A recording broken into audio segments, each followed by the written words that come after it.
नमस्कार, आप देख रहे हैं श्रेष्ठ भारत और मैं हूं सुनील सिंह। मुंबई बीएमसी चुनाव का बिगुल बज चुका है और नामांकन भरने की प्रक्रिया भी शुरू हो गई है। लेकिन मुंबई बीएमसी का चुनाव इस बार बहुत ही दिलचस्प होगा क्योंकि पूरा राजनीतिक समीकरण बदल चुका है। शिवसेना के 2 टुकड़े हो चुके हैं और उसमें से एक टुकड़ा लेकर एकनाथ शिंदे बीजेपी के साथ मिलकर चुनाव लड़ रहे हैं, जबकि उद्धव ठाकरे के साथ राज ठाकरे, जो कि इतने सालों से अलग थे, दोनों बंधु मिलकर इस बार सामने आ रहे हैं चुनाव में। लेकिन वहीं कांग्रेस राज ठाकरे के उद्धव ठाकरे के साथ आने से बिदक के अलग से चुनाव लड़ने की तैयारी कर रही है।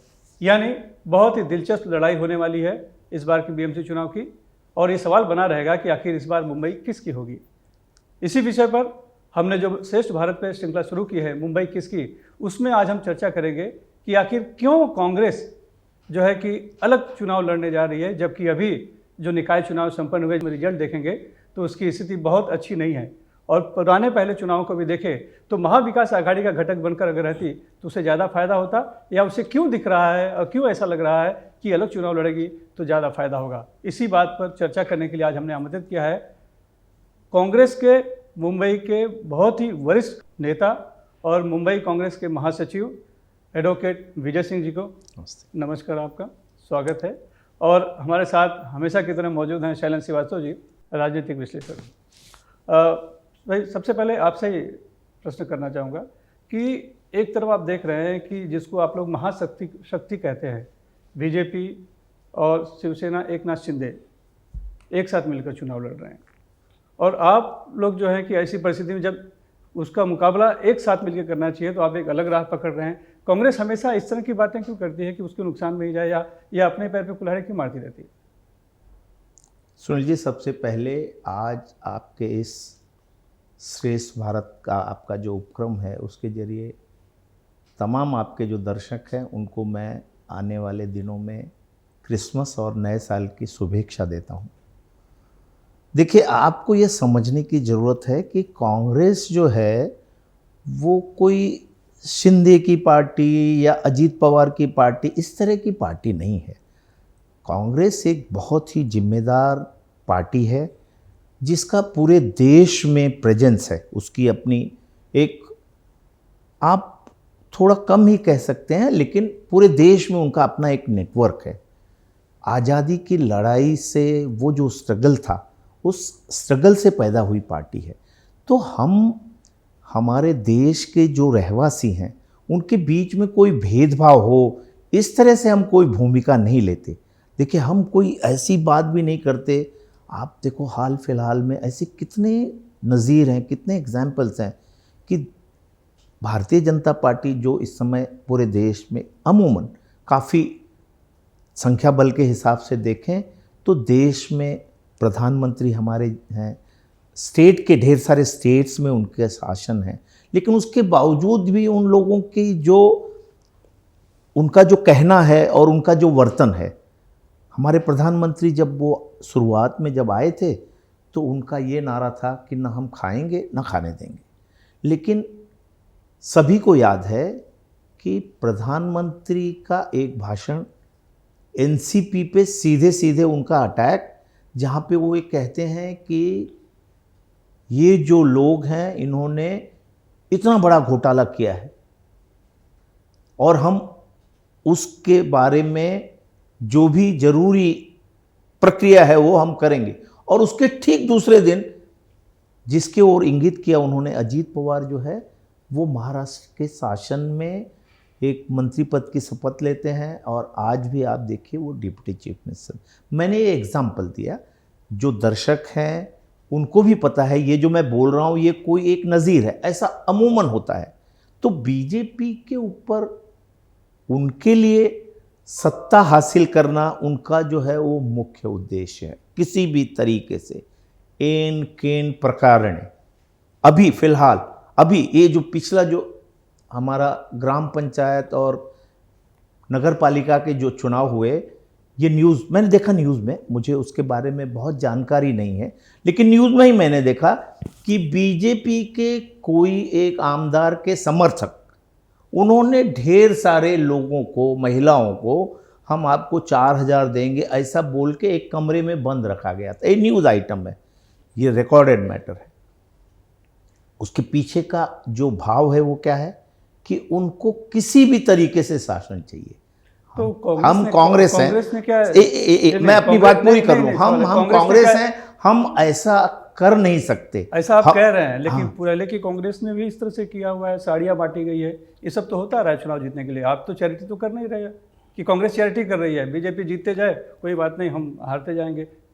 और रही बात भेदभाव की बात, देखिए मैं यही फर्क बताना चाहता हूं कि कांग्रेस के लिए जीतना और हारना इससे भी बड़ा मुद्दा। जरूर हम राजनीतिक पार्टी हैं तो जीतना हमारे लिए एक मुख्य उद्देश्य है, क्योंकि हम जब तक शासन में नहीं आएंगे हम लोगों को बहुत अच्छे तरीके से उनके लिए काम नहीं कर सकते। ये बात को मानते हुए भी मैं ये बताना चाहता हूं स्पेसिफिकली कि कांग्रेस बीजेपी के जैसे नहीं कर सकती। आप उसको हमारी कमी कह लीजिए, हम उसको अपनी ताकत समझते हैं कि हमारा जो वोटर है या हमारा वोटर पूरा देश है। हम ऐसा नहीं कह सकते कि हमारा वोटर है या ये नहीं है। हम उनके बीच में हमारी जो कमिटमेंट है, हमारा जो कांग्रेस पार्टी की अपने आप से जो कमिटमेंट है वो ये है कि हम किसी के साथ भेदभाव नहीं कर सकते। हमारा नुकसान हो जाए तो हो जाए, ठीक है, आपका दावा है। लेकिन आज की जो बीजेपी है या फिर जो एक उभार उठा है हिंदुत्व का, सब कहीं ना कहीं यही कह रहे हैं कि कांग्रेस के शासन में भेदभाव हुआ, मुस्लिमों को ज़्यादा शह दी गई, हिंदुओं को दबाया गया, जिसका नतीजा परिणाम आज कांग्रेस भुगत रही है। चलन जी, मैं आपसे जानना चाहता हूँ, जो दावा इन्होंने किया कि कांग्रेस बीजेपी भेदभाव कर रही है, सत्ता का दुरुपयोग कर रही है, एन के प्रकार सिर्फ जीतने के लिए लड़ रही है, क्या यही सब कह के या भ्रष्टाचार अजीत पवार वाला मुद्दा उठा के यही सब कह के कांग्रेस बच सकती है, आगे बढ़ सकती है कि इनको जन भावना को समझना चाहिए, जनता से जुड़ना चाहिए, वो मुद्दे छोड़ के खाली दिल को बहलाने के लिए कि भाई ठीक है हम लड़ रहे हैं, दिल को बहलाने के लिए बस ये इस तरह के बहाने दे रहे हैं? देखिए, कल के नगर पालिका और नगर पंचायतों के जो चुनाव के परिणाम महाराष्ट्र में आए हैं, उसमें आपने देखा होगा बीजेपी पूरा स्वीप एकदम बहुत फुर्ती से एकदम आगे बढ़ गई है, और कांग्रेस और उनके समर्थक दल, आप उद्धव ठाकरे साहब कहिए या शरद पवार जी का, पूरा सफाया हो चुका है। तो कहीं ना कहीं मुद्दों से भटकी है आम जनता या आम वोटर, उनसे दूर हो गया है और बीजेपी की तरफ बहुत तगड़ा झुकाव हुआ है। इसको परिवर्तन, लोगों के सोच की परिवर्तन को समझना की ज़रूरत है, कांग्रेस को आत्मचिंतन की आवश्यकता है। कल मुख्यमंत्री जी ने कहा कि विकास के उनके एजेंडे को लोगों ने मोहर लगाई है, तो ये कहीं ना कहीं उनकी बात में दम है कि जिस तरह से परिणाम आए हैं, लोग अब वो जो भावनात्मक मुद्दे हैं, सिंपैथी है, उससे दूर होकर लोग विकास देखना चाहते हैं। मुंबई में देखिए आप, कोस्टल रोड बन रहा है, ढेर सारे मेट्रो का काम हो रहा है, एक्वा लाइन चालू हुई है, सड़कों का काम बड़ी तेज़ी से चल रहा है, ये सब विकास हो रहा है और इसका फ़ायदा मुंबईकरों को ही मिलना है। तो मुझे लगता है ये संकेत है कि मुंबई अब आगे क्या परिणाम लाएगी, उसका इसे संकेत माना जाना चाहिए। यानी कहीं ना कहीं जनता की भावनाओं को आप समझ नहीं पा रहे हैं, ऐसा लग रहा है, या खाली आप वही रटा रटाए अडानी अंबानी अजीत पवार भ्रष्टाचार आरोप लगा के जाना चाहते हैं राजनीतिक चुनाव में, और हश्र देख रहे हैं आप बिहार से लेकर हर जगह यही स्थिति हो रही है? नहीं, जैसे मैंने पहले बताया, मैं अपनी बात को ही आगे बढ़ाऊंगा। हम भारतीय जनता पार्टी, जिसका मुख्य उद्देश्य है सिर्फ सत्ता, किसी भी तरह से एन केन प्रकार ने सत्ता जो है उनके लिए सबसे ऊंचा है। कांग्रेस हम उनके जैसे नहीं, बिल्कुल है सत्ता हमारे लिए, लेकिन हम उनके जैसे नहीं रह सकते। हम उनके जैसे, हमारे जो तत्व हैं, हमारे जो विचार हैं, जो हमारे जो माइलस्टोन, जो नींव की पत्थर जो डाली गई है, गांधी नेहरू के जो इतना लंबा जो स्ट्रगल है, उन्होंने जो हम लोगों को सिखाया है, समझाया है, बताया है, हम उसको छोड़ के, सत्ता नहीं भी मिलेगी तो चलेगा, लेकिन हम वो जो तत्व हैं, वो जो विचार हैं, उनसे हम, हमारी जो बंधल की है, उससे जो हमारा एक कमिटमेंट है, उसको हम छोड़ के इलेक्शन नहीं लड़ सकते। जरूर फिर तो इसमें कुछ नहीं, इसमें गुंजाइश है, ये मैं मानता हूँ। फिर तो चुनाव व्यक्तिगत तौर पे मैं आज अपनी पार्टी को नहीं रिप्रेजेंट कर रहा हूँ, हाँ, लेकिन उस पार्टी में मैं बहुत सालों से एसोसिएटेड हूँ। अपनी व्यक्तिगत मेरी राय है, मुझे भी ये लगता है कि गुंजाइश काम करने की है, जरूर है, बिल्कुल है, लेकिन उसके मूल में ये बात हमेशा रहेगी कि हम भारतीय जनता पार्टी की तरह से उनको हम उनकी नकल करके उनके जैसे जो भी उनको चाहिए, जैसे भी चाहिए, जो भी करना है उस तरह से हमको शासन मिले, ऐसा हम नहीं कर सकते। यही आरोप बीजेपी पे लग रहा है कि अब तो जिससे विकास हो रहा है, बढ़ रही है, वैसे वैसे वो कांग्रेस होती चली जा रही है, और आप कह रहे हैं कि हमको बीजेपी जैसा नहीं बनना है, बीजेपी कांग्रेस जैसा बन गई है। नहीं, मैंने तो नज़ीर दिया ना आपको, एक नहीं, ऐसी कितनी नज़ीरें हैं, कितनी नज़ीरें हैं। मैंने आपको एक बताया, वो एक के अलावा भी आपको चाहिए तो मैं ढेर सारे ऐसे एग्जाम्पल दे सकता हूं। हम वो कांग्रेस बनने का नहीं प्रयास कर रहे हैं, हमको बीजेपी नहीं बनना है, वो हमें पता है, निश्चित पता है कि हमको हमारा जो काम कर रही है, देश की अस्मिता की बात कर रही है, घर घर तक राशन दे रही है, स्वच्छ जल योजना उसने शुरू कर दिया है, हर घर में शौचालय लाया, जनधन योजना के तहत सबके बैंक खाते खुलवाए, सबका आधार कार्ड बनवाया, सीधे सीधे डेबिट पैसा जो जा रहा है, सब्सिडी का जा रहा है, ये सब आपको नहीं करना है, बीजेपी नहीं बनना है, इसका मतलब ये। अब मैं कांग्रेस का भी बता दूं। हाँ, कांग्रेस के शासनकाल में जब हमारा देश आज़ाद हुआ और इस देश को जब पहले प्रधानमंत्री मिले जवाहरलाल नेहरू के पहले कुछ 6 महीने के अंदर उनकी जो दूरदृष्टि थी उसके हिसाब से हमको जो बांध मिले हैं, जो इंस्टीट्यूट हैं, उन्होंने हमेशा उनकी जो इकोनॉमी का जो मॉडल था वो मिक्स इकोनॉमी थी। ऐसे जो ज़रूरत की चीज़ें हैं उसको उन्होंने पब्लिक सेक्टर में उसको, और मोनोपोलिस्टिक जो अभी पिछले दिनों आपने देखा कि मोनोपोलिस्टिक का क्या नतीजा होता है। ये जो इंडिगो की फ़्लाइट का मामला था जिसके पास में 66% शेयर, 2/3 शेयर जिनके पास है, उनके अपनी लालच, उनकी परेशानी, और वो भी क्यों हुआ था? क्योंकि उन्होंने बीजेपी को चंदा दिया था। वो चंदे के बदले में उनको ये सारी सुविधाएं मिली कि आपको अपने देश के नागरिकों के साथ आपको जैसे भी बर्ताव करना है करो। लेकिन हमको जो न्यू मिली है, मैं अपनी बात पूरी कर लूं फिर कहीं, हमको जो न्यू मिली है, नेहरू जी ने ये जो देश है, इस देश को उन्होंने मिक्स इकोनॉमी दिया। मोनोपोलिस्टिक जो ढांचा है उसको किसी भी तरह से बढ़ावा न मिले, कॉम्पिटिटिव रहे, प्राइवेट सेक्टर जो है वो कॉम्पिटिटिव रहे, और पब्लिक सेक्टर जो है वो पब्लिक सेक्टर जो है जहां पे जरूरतमंद, जैसे रेलवेज हैं, तो हमारे नौरंग जो कंपनी है, प्राइवेट सेक्टर को खोला ही नहीं गया था। हाँ जी, तब तो प्राइवेट सेक्टर को खोला ही नहीं गया था। नतीजा यह है कि हर चीज़, कई चीज़ों पे हम आज भी विदेशों की कंपनियों पे आश्रित रहे, खासकर डिफेंस सेक्टर भी ले लीजिए, कई सेक्टर है।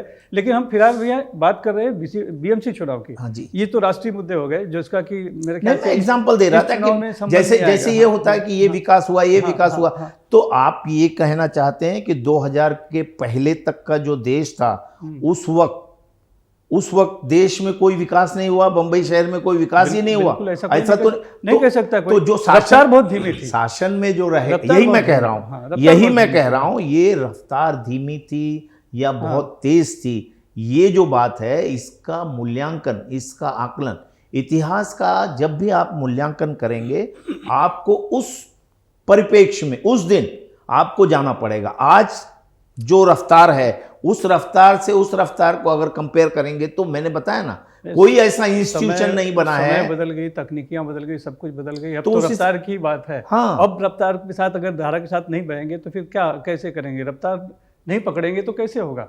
जनसंख्या भी बढ़ रही है, सब चीज़ देखना है। नहीं तो, लेकिन फिलहाल फिर से मैं लाता हूँ आपको, बीएमसी चुनाव पे हम बात कर रहे हैं। हाँ, तो बीएमसी चुनाव के जो मुद्दे हैं, आपको क्यों लगता है कि कांग्रेस अलग लड़नी चाहिए? अलग लड़के क्या होगा? क्यों नहीं उद्धव ठाकरे के साथ जा रहे हैं, आप महाविकास आघाड़ी के जा रहे हैं, एनसीपी के साथ जा रहे हैं? ये रास्ता क्यों? ये इस मुद्दे पे स्पेसिफिक आपका ये जो आज हमारी बातचीत है वो इसी मुद्दे को लेकर, तो इसको मैं बहुत स्पेसिफाई कर दूँ एकदम डिटेल में। देखिए, ये बात आज की नहीं है। हम ये इसके लिए हमारी पूरी मुंबई शहर की जो एग्जीक्यूटिव थी उसकी मीटिंग हुई। हमारे जो ऑब्जर्वर हैं, मतलब ऑब्जर्वर यानी हमारी पार्टी में ऑब्जर्वर का मतलब ये होता है कि वही हमारा हाई कमान है। हमारे और हमारे हाई कमान के बीच जो संवाद होता है, जो डायलॉग होता है, वो उनके जरिए होता है। वो खुद उस मीटिंग में थे, 5 घंटे मीटिंग चली, हमारी पूरी एग्जीक्यूटिव से बहुत अच्छे तरीके से डिटेल में बात हुई।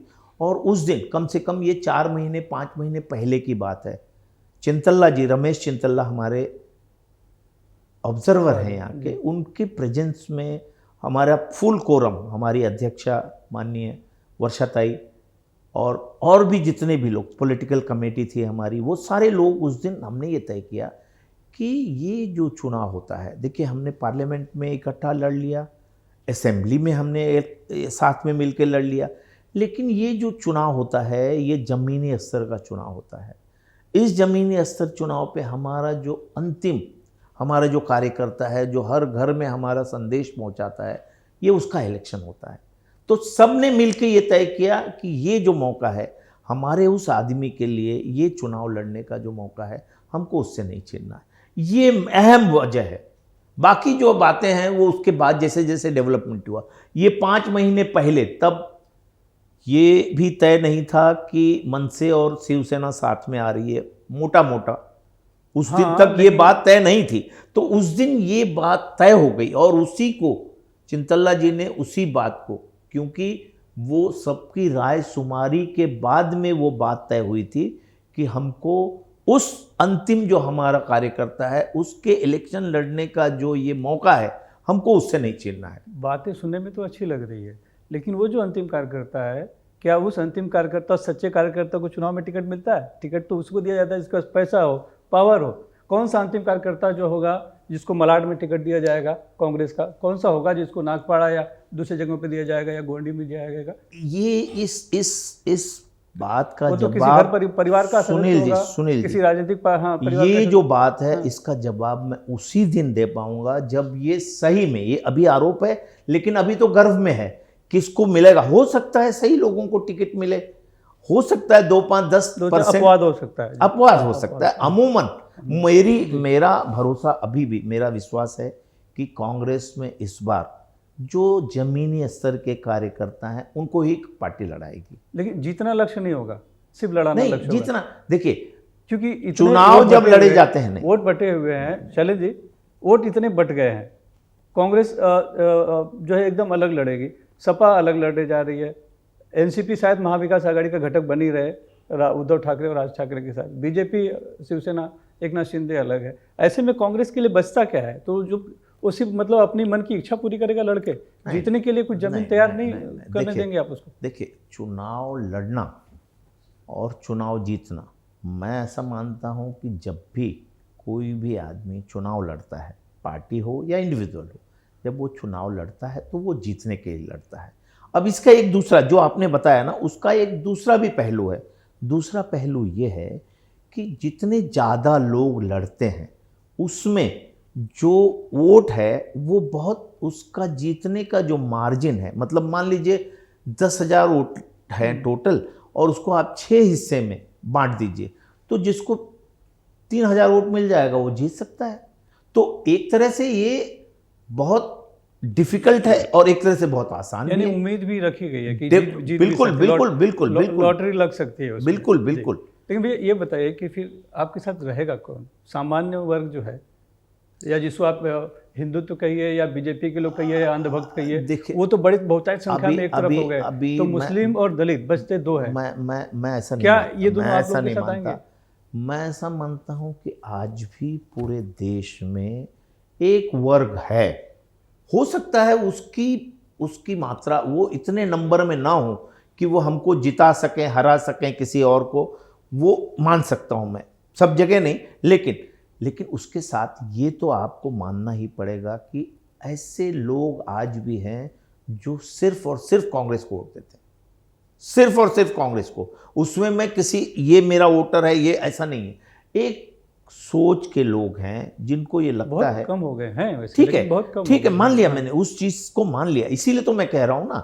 तो इस संभावना से भी आप इनकार नहीं कर सकते। अगर 7 लोग, कुछ तो रणनीति होगी कि भाई हमारे साथ मुस्लिम आएंगे, अकेले हम लड़ रहे हैं, राज ठाकरे उधर जा रहे हैं तो उनके साथ नहीं जा रहे हैं, तो उत्तर भारतीय आएंगे, क्योंकि उत्तर भारतीय जो राज ठाकरे से लड़ते हैं या राज ठाकरे जिस तरह से मारपीट करते हैं उसका फायदा मिलेगा। कुछ तो इस तरह का समीकरण होगा। क्या सोच के आप लोग नहीं, मैंने बताया, नहीं देखिए, मैंने आपको बताया कि जीतना तो लक्ष्य है ही है, निश्चित तौर पे जो भी लड़ता है। हम भी कांग्रेस है, कांग्रेस पार्टी है, कांग्रेस पार्टी का बम्बई शहर में आज उसके वोटर हैं, वजूद है।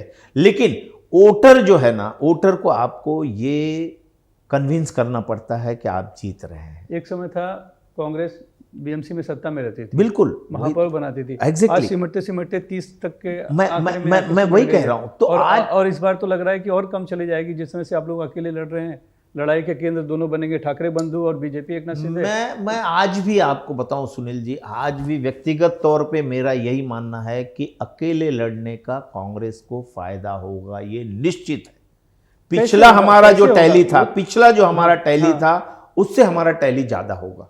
मैं आपको ये बोलूं कि नहीं हम तो चुनाव लड़के पूरा जीत रहे हैं, हम अपना मेयर बनाने, ये अतिशयोक्ति होगी। मेरे जैसा आदमी व्यक्तिगत तौर पे ये आज नहीं, देखिए इलेक्शन है, होने को कुछ भी हो सकता है, ये जनता है, उसके मन में आया कि नहीं हमको इनको ही बनाना है, इनको ही जिताना है, तो हो सकता है। लेकिन आज जिस तरह का एक माहौल है, उसका एक विश्लेषण करें, उसका एक टेस्ट करें उसका, तो हमारा जो पोजीशन है आज उससे बेहतर होगा, ये निश्चित है। अब तो जनता भी बदल चुकी है, अब वो भी पैसा पावर की तरफ जाती हुई दिख रही है। तभी तो जैसे आपने कहा कि 4-4 हजार रुपये दिए गए, नहीं दिए नहीं गए। देखिए उसके बावजूद भी आज मैं ये नहीं कहता हूं कि हमने बहुत अच्छा परफॉर्म किया, इससे बेहतर नहीं हो सकता था, लेकिन उसके बावजूद भी हमारे जो घटक दल हैं, हम महाआघाड़ी के हिसाब से अगर बोलें, एनसीपी शरद पवार जी और उद्धव जी ठाकरे, उनके साथ में हमारी आघाड़ी है, आज भी है।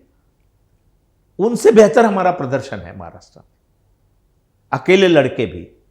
तो उस तरह से अगर हम देखें बंबई का रिजल्ट क्या होगा, वो हम ये दावा कर रहे हैं, लेकिन कितना हमारा दावा सच होगा झूठ होगा वो तो गर्भ में है, वो समय बताएगा, हम फिर उस पर बात कर लेंगे। लेकिन पिछला जो अभी जो चुनाव हुए हैं, उस चुनाव में तो हमारा ये, तो इसका मतलब है कि हमने, ये तो उस वक्त हमको नहीं मालूम था जब हमने निर्णय लिया, लेकिन इसका मतलब है कि हमने जो निर्णय लिया है चौथे नंबर उसको लोगों ने सराहा है और उसको इंडोर्स किया है। अब सराहा है या फिर जो मिल गया वो मिल गया, तो आप कह रहे हैं कि हाँ हम चौथे में, मतलब नहीं चौथे नंबर पे ऐसे नहीं, ठीक है मान लिया मैंने चौथे नंबर पे। मैं आपको ये कह रहा हूं कि हम महाविकास आघाड़ी में हमारे जो घटक दल, आप जो कह रहे हैं वो यही कह रहे हैं ना कि आप महाविकास आघाड़ी के जो दूसरे दल हैं उनके साथ में मिलके आपको लड़ना चाहिए, मोटा ये आप कह रहे हैं। मैं ये कह रहा हूं कि हमने दूसरे जो चुनाव हुए, उस चुनाव में हमने अलग अपना स्टैंड लिया, अलग हमने इलेक्शन लड़ा और उनसे बेहतर हमारा रिजल्ट। यही स्टैंड अलग नहीं लिए होते, अलग अलग नहीं आप लोग लड़े होते, तो मेरे ख्याल से इससे ज़्यादा संख्या महाविकास आघाड़ी के तो परफॉर्मेंस अच्छा रहा होता फिर ना। वही बात है ना, मैं वही कह रहा हूँ, कांग्रेस ऐसा नहीं करती है। कांग्रेस अपने विचार, उसका जो अपना मूल्य है, उसकी जो नैतिक जवाबदारी है सबके लिए, वो हार जाए जीत जाए, ये जनता का दरबार है, जनता माई बाप है, जनता ने जो तय किया उसको हम सर माथे पे रखते हैं। लेकिन हमारा जो अपना स्टैंड है वो हम नहीं बदल सकते, जरूरत पड़ने क्योंकि हम जिम्मेदार लोग हैं। जरूरत पड़ने पर महाविकास आघाड़ी बना के आपने उद्धव ठाकरे को मुख्यमंत्री बना के समर्थन कर दिया, वो चल गया नहीं, वो भी तो विचार ही तय ना आप लोगों ने कहीं। मैं उस पर अपना जवाब अपना स्पष्ट कर देता हूँ। उद्धव जी के साथ में जब कांग्रेस ने उनके साथ हाथ मिलाया, तब हमारे सामने जो यक्ष प्रश्न था वो ये था कि आपके सामने क्या पर्याय है। बीजेपी के सामने आपको उद्धव जी को हाथ मिलाना था, तो हमारे लिए बीजेपी को मात देने के लिए हमको उद्धव जी के साथ में हाथ मिलाने में कोई परहेज नहीं। बीजेपी को हराना है तो बीएमसी में भी इस तरह का कदम उठाया जा सकता है। हाँ, वही मेरा कहना। हाँ, तो इसीलिए मैंने बताया ना, 5 महीने पहले हमने यही निर्णय लिया कि हमको इस तरह से जो हमारे अंतिम आदमी है, अंतिम हमारा कार्यकर्ता है, उसको मौका मिलना चाहिए।